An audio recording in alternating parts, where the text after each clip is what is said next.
Sveiki, mėly Aukštaitijos televizijos žiūrovai, įvykių centro laida kaip ir įprastai trečiadienį vakare. Na ir šį kartą kalbėsime apie netolimos ateities įvykius, tai yra apie spalio 19-21 dienomis Panevėžyje įvyksiantį Europos dviračių treko čempionatą. Taigi malonu pristatyti mūsų studijos svečius, Lietuvos Respublikos vidaus reikalų ministrą, vyriausybinės darbo grupės, kuruojančios pasirengimą 2012 m. Europos dviračių treko čempionatui vadovą Artūrą Emelianą. Sveiki. Labą dieną.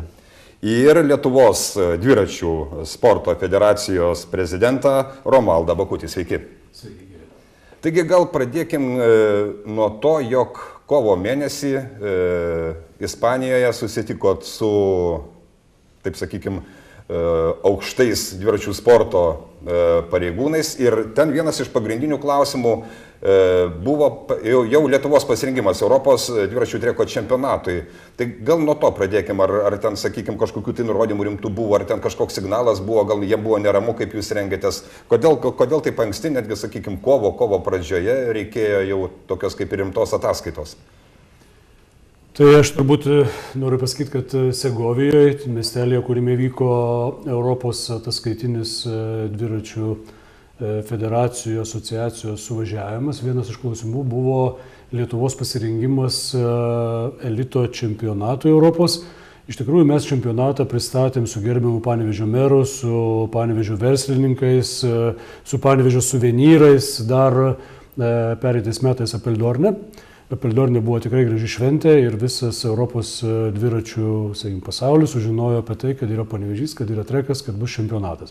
O Segovijoje buvo labai formalus klausimas, reikėjo iš tikrųjų patvirtinti, kad data ir vieta tikrai nesikeičia ir kad šalis yra gavusi tiek vyriausybės, tiek visuomeninių organizacijų, tiek miesto, sakykime, visuomenės pritarimą, kad iš tikrųjų tas čempionatas vyks. Ir būtent Segovijoje buvo patvirtinta mums su čempionato data ir vieta. Tai tuo yra labai svarbu, nors žinoma neišvengta tam tikrų kuriozų, nes po Segovijos susitikimo teko keisti pasaulinių renginių datas, tam, kad nesikeistų datos Panevėžio renginio, bet mes tos sunkumus nugalėjome ir šiandien dienai turim deklaruoti, kad iš tikrųjų viskas vyksta pagal planą ir pagal mūsų ir miesto ir sakykime, komiteto numatytus terminus ir laikotarpius. Taip. Mes kalbame apie kovo mėnesį. Beje, jau prasidėjo prekyba bilietais į čempionatą, berods, jeigu neklystu, balandžio 25 dieną. Ir, tarkim, Panevėžys vis dėlto skaitomas kaip ir dviratininkų sporto meka miestas. Ar jums netrodo, kad susidomėjimas lyg tai čempionatu ir nemažas, o štai informacijos apie čempionatą, apie tai, kad pradėta prekiauti bilietais, apie, sakykime, galbūt ir kultūrinę programą ir dar ką, lyg tai mano akimis žvelgiant mažoka. Ar tai dar jūs manote, kad yra pakankamai laiko ir dar per anksti skambinti varpais, ar aš turbūt kažko tai nežinau? Gerbiamas ministrė, jūs irgi esate vadovas darbo grupės, taip? Na, iš tikrųjų, man pirmiausia labai didelė garbė yra būti tos darbo grupės vadovu. Šiandien atvykau į Panevėžį, susirinkom pagrindiniai žmonės, kurie organizuoja šį čempionatą ir aš tikrai džiaugiuosi, kad vyksta pakankamai viskas sklandžiai ir tikrai turiu viltį, kad mano gimtajame mieste Panevėžy bus geriausias Europos dviračių treko čempionatas ir manau, kad parodysim, kad ką sugebam. Ir tikiuosi, kad čia gal ateityje bus ir pasaulio čempionatas ir Panevėžiui tai tikrai būtų didelė garbė. Kalbant dėl bilietų, jo, iš tikrųjų šiandieną mes diskutavom apie tai, manau, kad tikrai buvo teisingas priimtas sprendimas, kad kainos nebūtų aukštos, kad žmonės galėtų visi norintys dalyvauti, kiek žinau, ten kaina bus mažiausia tai 12 litų. Ir tikiuosi, kad ir miesto valdžia, ir organizatoriai ras dar galimybių su dviračių federacija, dviračių sporto federacija, kad jauni sportininkai galėtų gal ir nemokamai, bus tam tikras kiekis dovanotinų bilietų. Tai tikrai manau, kad tai yra toks subalansuotas sprendimas. Šiaip dabar gal aš šiek tiek nutolstu nuo pasirengimo čempionatų. Jūs paminėjote, kad nesvetimas miestas Panevėžys, beje, gimėte Panevėžyje ir vaikystę, sakykime, taip praleidote Panevėžyje, tai bus proga turbūt prieš čempionatą ir čempionato metu vis iki čempionato dažniau aplankyti Panevėžį, kurio turbūt netenka taip dažnai aplankyti. Kokie prisiminimai? Prisiminimai yra puikus ir su dviračiais čia daug važinėjom. Tai tikrai aplankau Panevėžį, nes mama dar čia gyvena. Tai tikrai manau, kad teks apsilankyti ir dėl darbo grupės reikalų ir kad sklandžiai vyktų pasirengimas. Tai tas tik taip padažnis mano vizitų čia. Pirmas jūsų vadovaujamos darbo grupės posėdis įvyko, jeigu neklystu, kovo 19 dieną. Taip, tai irgi galima sakyti, sutapo mėnesiai su jūsų, sakykime taip, ataskaita ir bendravimu su aukštais sąjungos vadovais Ispanijoje. Šį kartą susirinkot šiandieną ir atvykot į Panevėžį kaip į išvažiuojamą posėdį. Kelintas tai posėdis, ar dar buvo tarp kovo, ar tai yra antras posėdis? Tai yra, kiek žinau, antras posėdis. Pirmam man dar neteko vadovauti, buvęs ministras vadovavo. Tačiau šiandieną mes pasižiūrėjom, kaip vyksta pasirengimas dėl įvairių konkrečių klausimų ir čia yra be jokios abejonės biudžetas, kiek dar reikalinga papildomų lėšų, kaip vyksta viešojo saugumo klausimai, sprendimai. Iškėliau klausimą dėl vizų išdavimo pagreitinto, palengvinto sportininkams, kad visi jaukiai atvyktų į Panevėžį. Taip pat kiti techniniai klausimai, kuriuos būtina spręsti. Ir tikrai galiu pranešti, kad dirba visi grupės dalyviai puikiai ir mums tik tai reikia pasistengti, kad pinigėlio būtų daugiau. Gerbiamas ministrė, užsiminėt du dalykus. Užsiminėt, kad būtų daugiau pinigėlio, tai savaime suprantama visą laiką organizatorių noras, kad būtų daugiau pinigų ir didesnės galimybės. Ir užsiminėt, kad turbūt nuo šito Panevėžyje Europos dviračių treko čempionato priklausys ateitis. Ar galėsime matyti ir pasaulio čempionato dalyvius? Tai ar apie tai jau yra kalbama, sakykime, kažkokiam lygmenį, ar tai tik tai yra pasvarstymai? Pirma, toks didelis sportinis renginys yra šiaip Panevėžiui yra tikrai labai svarbu, Panevėžio miesto įvaizdžiui visoje Europoje. Ir suprantame visi, kad šį renginį stebės visi Europos ir ne tik Europos dviračio, sakykime, specialistai, treneriai, organizatoriai, administratoriai. Tai be jokios abejonės jie vertins tai, o turint omeny, kad Panevėžy tikrai gerai praėjo krepšinio čempionato organizaciniai momentai visi. Ir tikrai ir Lietuva, ir Panevėžys turi daug pagyrimų.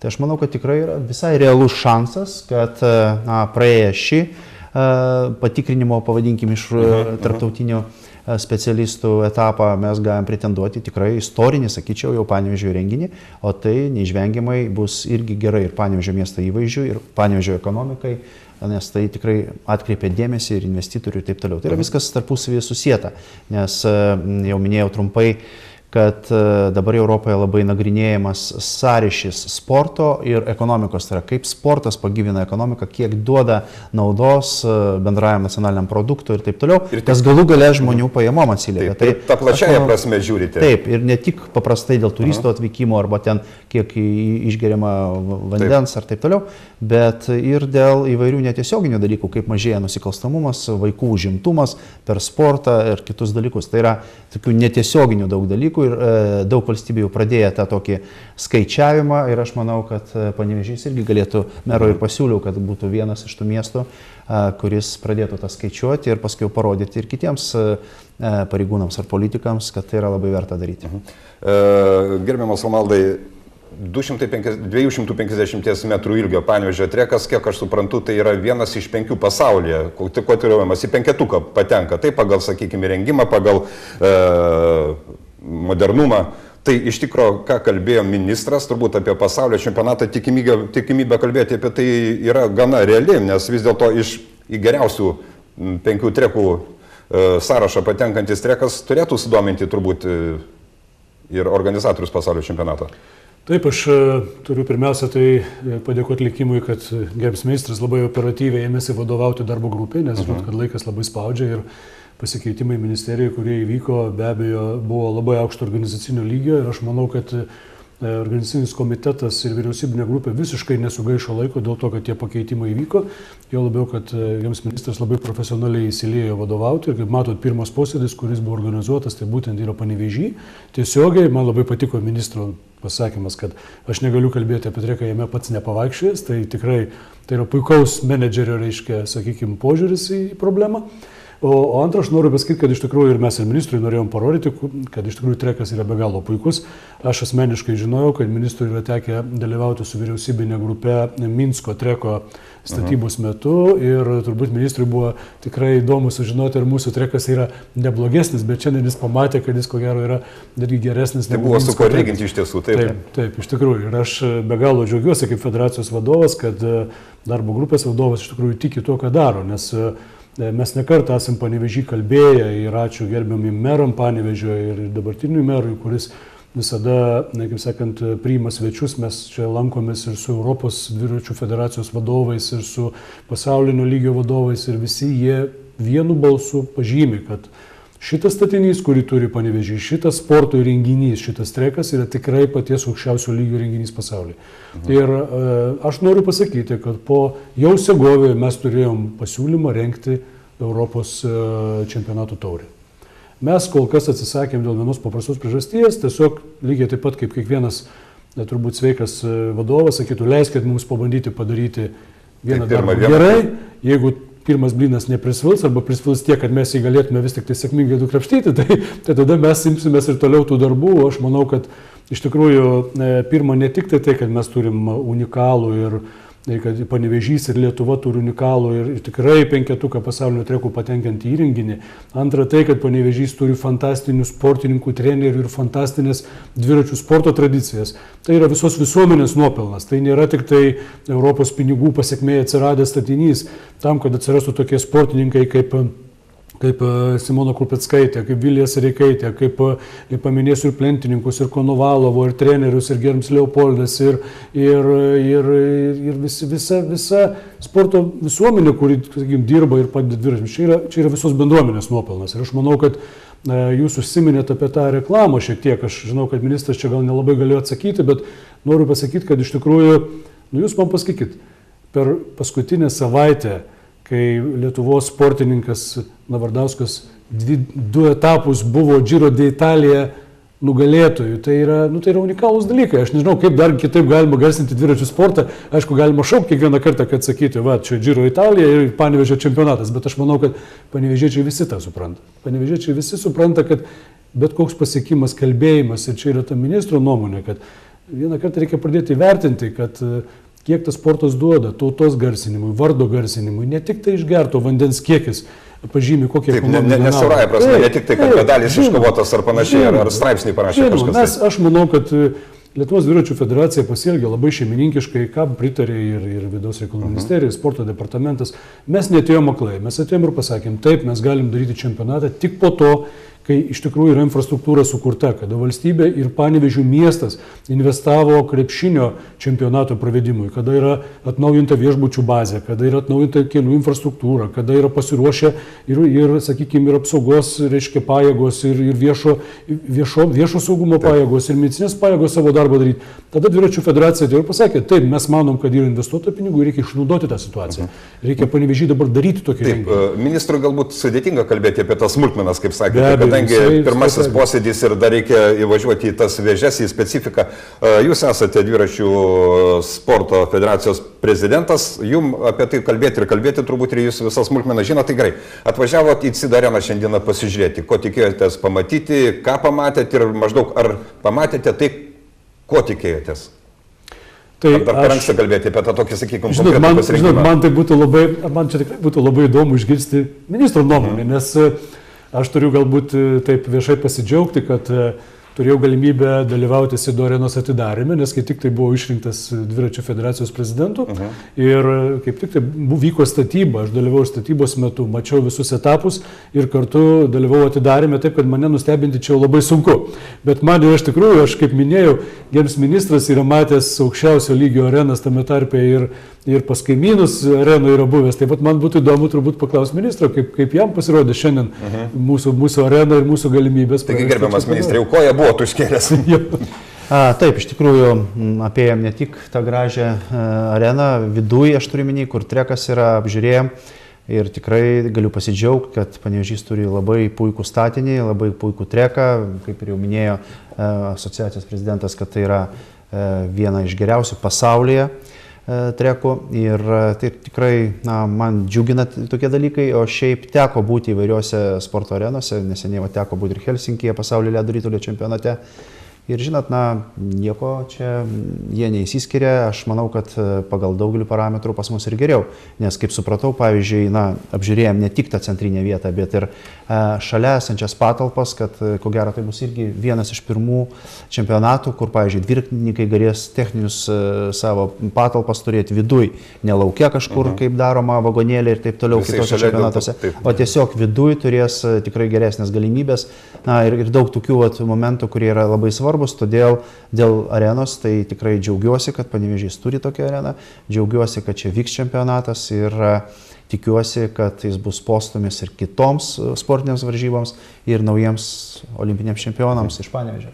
Jau mes kalbėjom, kad balandžio 25 dieną prasidėjo prekyba bilietais į dviračių treko čempionatą, bilietai tikrai nebrangus ir ministras paminėjo, jog bilietai kainuos pigiausia nuo 12, jeigu neklystu, litų.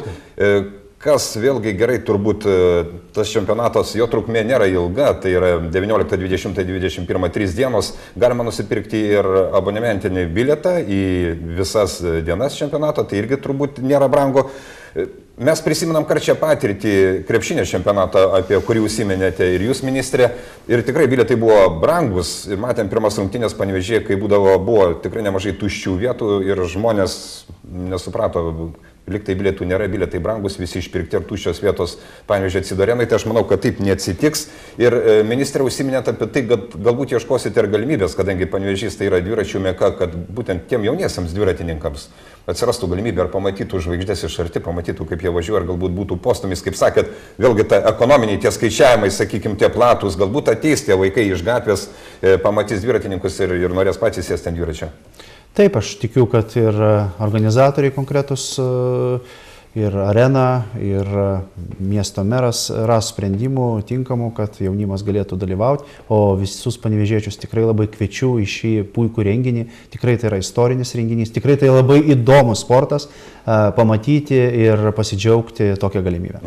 Gerbiamas prezidentė, dabar šiek tiek skirsime laiko jums. Pasibaigus pasaulio dviračių treko čempionatą, aš jūs pacituosiu, gal ne visiškai tiksliai, jūs pasakėte, tikėjomės, kad turėsime daugiau sportininkų, kurie pateks į olimpinės žaidynės, tačiau džiaugiuosi, kad Gaivenytė atsigavo po stuburo traumos, puikius rezultatus rodė visos kitos sportininkės, vis dėlto planą minimum įvykdėm, Londono treke turėsime bent vieną puikią sportininkę, žinom apie ką kalbam apie Simoną, na, o kitos mūsų sportininkės turės progos truputėlį pailsėti ir rimtai pasiruošti čempionatui Panevėžyje. Tai galbūt dabar šiek tiek apie tos konkrečias sportininkas, kaip vyksta pasiruošimas, ar jau prasidėjo tas intensyvusis pasiruošimas, ar turit kažkokiu tai rimtesnių problemų ruošiantis? Ne, iš tikrųjų aš manau, kad rimtesnių problemų ruošiantis mes neturim, mūsų bazės yra žinomos, treneriai tie patys. Žinoma, labai gaila, grįžtant prie klausimų, aš tikrai noriu ir Panevėžio bendruomeniai pasakyti, kad iš tikrųjų mes tikėjomės, kad olimpiadoje mes turėjom programą Maximum, kur turėjo važiuoti 6 sportininkės į treką, aš nekalbu apie plentą. Iš tikrųjų mes turėjom didelių vilčių ir mes ruošiamės be galo intensyviai. Dviračių federacija ir Lietuvos kūno ir sporto komitetas, olimpinis komitetas padėjęs didžiulės pastangas, organizacinės, finansinės, kad šitos sportininkės iš tikrųjų patektų olimpiadą. Tai, kas atsitiko Melburne, jūs matėt, kad ne tik tai situacija buvo tokia sudėtinga, kad net Simona Krupeckaitė, turint omeny jos didžiulį psichologinį pasiruošimą varžyboms, grįžo pasimetusi ir tas santykis, kuris įvyko Vilniaus oro uoste, iš dalies toks, kaip ir sakyti, tokia išprovokuota situacija, kada žurnalistai nori gauti labai greitai informacijos, o miela Simona, jinai tikėjosi, iš tikrųjų mes turėjom greitai pokalbį vakare, kad iš tikrųjų reikia bandyti skųsti, reiškia, tos teisėjų sprendimus, kurie buvo priimti dėl tam tikrų diskvalifikacijų, bet pasitarė ir greitai susisiekė su, reiškia, tarptautinio lygio teisėjais vakare, grįžus gerbiamai Simona, mes tikrai žinojom, kad situacija yra nepakeičiama ir tada greitai buvo padaryta preskonferencija, kur stengiamės visuomeniai paaiškinti, kas atsitiko. Iš tikrųjų, čia žinot, kaip yra, aš manau, kad kiekvienam sporte yra kaip sako, negalima peržengti linijos. Tai yra vienas teisėjas Petras, kuris sako, šiek tiek užlipo, bet dar neperžengė. O kitas teisėjas Petras sako, žinot, jis net neužlipo, bet jis jau būtų peržengęs ir jį reikia diskvalifikuoti, nes jis jau buvo tam pasiruošęs. Taip, ta riba iš tikrųjų trapėra. Tai čia iš tikrųjų čia tas psichologinis faktorius jis yra. Iš tikrųjų mes negalim sakyti, kad kažkas tai diskriminavo mūsų sportininkus ar panašiai. Taip, reikia tiesiog tokio aukšto lygio varžybose, paskutiniam čempionate prieš olimpiadą, kada bet koks taškas, kuris yra pats svarbiausias sportininkų karjerų ir šalies, sakykime, situacijų ruošiantis olimpiniam varžybom. Aš noriu pasakyti, kad iš tikrųjų tai yra labai svarbu. Ir mes turbūt kaip federacija padarėm labai didelės pamokas, čia ne tik sportininkų problema. Žinoma, kai nesi labai turtingas ir nevažiuoji, mes tengiamės į Melburną išvežti sportininkus, trenerius, masažuotojus, bet mes nevežam video operatoriaus, mes nevežam daug aptarnaujančio personalo, nes tiesiog tam neturime pakankamai lėšų. Nes mes nesam nei Prancūzija, nei Italija, nei Vokietija. Bet iš Melburno gali, bet dviratį prasivežėm. Dviratį mes prasivežėm, tai neblogiausia, reiškia, nors vieną prasivežėm, kitą Kaune praradom, čia visai būna. Bet žinot, klausimas yra vienas, kad tai yra pamoka. Iš tikrųjų, mes matyt, kad perspektyvoje reikia filmuoti, kada yra tokio lygio varžybos, reikia filmuoti, kad tiems teisėjai taip pat, jie sako, taip mes pakeisim sprendimą, jeigu jūs parodysit filmuotą medžiagą. Taip. O ką ten pafilmuosi, jeigu ten žmonės nuvažiavę tik tai tie, kurie dirba savo darbą. Gerai dirba, bet jie neturi laiko filmuoti. Laidos laikas labai greitai bėga ir to laiko vis mažai ir mažai. Dabar norisi paklausyti, sakykime, žmonės susidomėjo artėjančio dviračių treko čempionatu, pamatys geriausius Europos trekininkus, bene aš laidos pradžioje minėjau, kad apie 250 sportininkų. Vien sportininkų suvažiuoja, galbūt ir daugiau. Tai suvažiuoja tikrai žymus sportininkai. Mes panevėžiečiai žinom savo sportininkas, žinom savo merginas sportininkas. Kas jam konkurencija didžiausia sudarys? Prezidentė, jūs turbūt puikiai žinote tų šalių sportininkas, kurios lips ant kulnų. Žinot, aš pasakysiu tik vieną dalyką. Aš dabar stengsiuosi neminėti pavardžių, nes gyvenimas daro didžiulės korektūras. Ypatingai sporte. Jo, kaip matėt, po Melburno ir mes korektūrų turime. Aš tik tai noriu pasakyti, kad dviračių sportas auga ten, kur yra entuziastai treneriai, kur yra entuziastinga bendruomenė ir kur yra tokios galimybės treniruotis kaip Panevėžys. Taip kaip Panevėžys yra pasaulinio lygio, tikrai pasaulinio lygio dviratininkių, trekininkių, lygiai taip pat tokios dviratininkės jau išaugo ir Rusijoje, tai jos išaugo ir Baltarusijoje, jos išaugo ir Ukrainoje, aš kalbu apie artimiausią užribį. Aš nekalbu apie Anglijos sportininkės, aš nekalbu apie sakykime, Olandijos sportininkės, kurios yra vokietės, kurios yra be galo aukšto lygio. Aš nekalbu dabar apie vyrus, nes mes vyrų kaip ir atskirai trekininkų neturim, nors mes turime pažadą, kad kadangi dabar trekas ir plentas iš tikrųjų labai maišosi tie sportai, iš tikrųjų, jeigu tu nori būti labai stiprus plente, tu turi turėti sprinterio savybių ir tam jas galima geriausiai, sakykime, išsiugdyti treke ir atvirkščiai reikia turėti ištvermės, greičio, tai reikia treniruotis plente. Tai mes turim tokį pažadą, kad ir Navardauskas, ir Konovalovas, ir Šiškevičius, ir kiti vyrai taip pat dalyvaus treko varžybose. Bus įdomu pažiūrėti. Išbandyti save. Jo labiau, kad Bogdanas, jie puikiai dalyvauja Europos čempionatuose, mes matome, Lenkijoje, ir Olandijoje, ir kitur, kurie vyko čempionatai, jie puikiai save parodo. Taip, kad aš manau, kad čia atvyks tokie anglai, ir olandai, ir vokiečiai, kurie yra ispanai, kurie tikrai fantastiškas lygis. Aš iš tikrųjų nenorėčiau minėti pavardžių, nes turbūt olimpiados rezultatai pakoreguos tam tikrų sportininkų vykimą. Būtent čempionatas vyks jau po olimpiados. Žinot, kai mes galvojam, ar čempionatą pravedinėti šiais metais, tai lyg tai buvo tokia nuomonė, kad čia po olimpiados, bet iš kitos pusės, žinot, jeigu olimpiado nelabai pavyko žvaigždai, čia yra unikali galimybė revanšui, tai mes tikim, kad čia marketinginė prasme bus tikrai įdomu ir bus į ką pažiūrėti. Tai baigiantis laidą pradėjom šnekėti jau taip apie tai, galbūt kas bus. Iš tikrųjų mūsų laidos žiūrovam turbūt labai bus įdomu, bent jau pasamprotavimus jūsų išklausyti. Man kiek teko girdėti ir kiek specialistai vertina, tai Panevėžio trekas yra labai greitas, vadinamas labai greitas. Jeigu jis yra greitas, tai galbūt mes galim tikėtis ir greitų rezultatų. Nesvarbu, kad bus po olimpiados, bet tai bus gal gerinami ir pasaulio, ir Europos rekordai. Tikitės tokių variantų? Be abejo, žinot, kiekvienos varžybos yra galimybė. Jeigu tam tikri sportininkai atvažiuos galbūt ne aukščiausiai sportiniai formai dėl to, kad jie aukščiausią lygį bus pasiekę olimpiadoje, bet atvažiuos žmonės, kurie jau ateina sekantis 4 metų periodus ruoštis kitoms olimpinėms varžyboms. Ateis jauni sportininkai, kurie gali parodyti neįtikėtinų rezultatų. Aš manau, kad mūsų trekas yra unikalus ir galimybė čia pasiekti puikių rezultatų yra optimali. Taip, kad aš tikrai galvoju, kad Panevėžys turėtų ir panevėžiečiai, ir kiti žiūrovai turėtų išvysti fantastinės kovas ir jo labiau, kad dviračių sportas yra iš tikrųjų įdomus ir pasižiūrėti. Tai aš manau, kad ir rezultatų, ir ta tokia žiūroviškumo prasme tikrai turėtų būti įdomus renginys. Tai iš tikrųjų ir belieka padėkoti turbūt už pašnekesį, įdomų pašnekesį, kuris neprailgo mūsų laidos žiūrovams. Aš manau, kad iki spalio mėnesio tikrai dar bus informacijos ir mūsų televizijoje apie šitą artėjančią šventę Panevėžio miestui. aš šį kartą Jums dėkoju už pasakojimą. Primenu mūsų laidos žiūrovams, kad spalio 19-21 dienomis Panevėžyje vyks Europos dviračių treko čempionatas. Na ir dėkoju mūsų laidos dalyviams, tai yra Artūrui Milianui, Lietuvos Respublikos vidaus reikalų ministrui, taip pat vyriausybinės darbo grupės, kuruojančios pasirengimą 2012 m. Europos dviračių treko čempionatui vadovui ir Lietuvos dviračių sporto federacijos prezidentui Romaldui Bakučiui. Ačiū. Ačiū. Na kągi, o su Jumis gerbėmėjai televizijos žiūrovai atsisveikinu iki ateinančios savaitės trečiadienio. Likite su mūsų televizijos kanalu.